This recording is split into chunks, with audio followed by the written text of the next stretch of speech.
camera's not adjusted properly.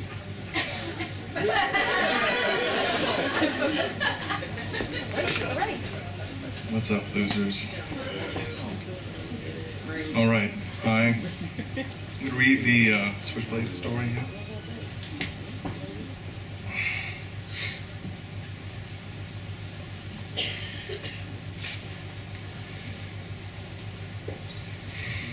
My first Switchblade was a Bloody Mary, or at least that's what we called them. It was the kind that sprung straight from the top of the hilt rather than swung out from the side. We were in 7th grade. Dennis and I received our new knives as a gift from Bobby, who had just returned from Germany with them. None of us thought to ask how he made it through security with them, as all of our thoughts were, this is the best thing ever. It was held true, too, because we were a Catholic school, and the things you could hold were limited at best, especially if it was attached to you. We were presented with these gifts right before a dance. A junior high dance is among the most ridiculous ideas man has put forth. The only way it could possibly make sense is if we could power gymnasiums through embarrassment and bad ideas about reality. There we were, standing behind the Jesus grotto, admiring our black and chrome sprung-loaded tickets to manhood, flicking the blades in and out. We growled like what we had thought bad men growled like. We disregarded Jesus' sad face carved in marble. We no longer needed him. We had a real, albeit unclear purpose now. We entered the gym a little taller than we were an hour before, starting our newfound Jangerful. Green and gold streamers revved the air around us. Balloons shot quickly and clumsily from the feet of awkward knot children. Some girls were dancing with other girls to Jesse's Girl.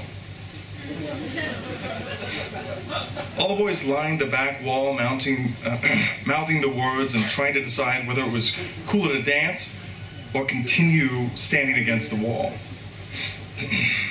You know, this is really rude, but that's really distracting.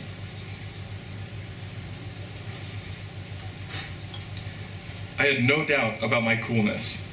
There were 6 fucking inches of it in my pocket. As I approached the wall to take my place, something magical happened. First, Devo came over the sound system, making my little heart jump. They're playing Devo, I thought, and it isn't Whip It? It wasn't, in fact, Whip It. They were playing Beautiful World. Devo was my rebellion. They were my way of standing up to the conformity of top 40 crap.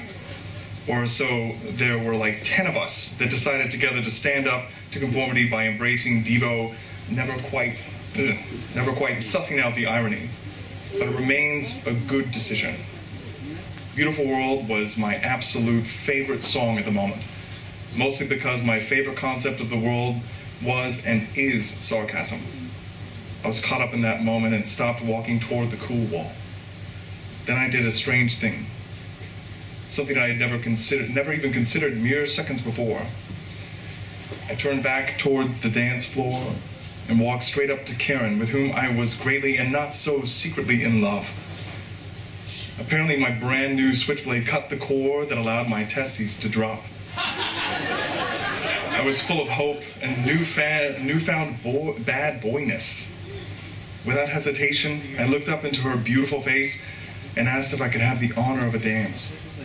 There was much giggling from the cadre of plaid-skirted neo-women around me, and even a well-placed "aww," with both embarrassed and emboldened me.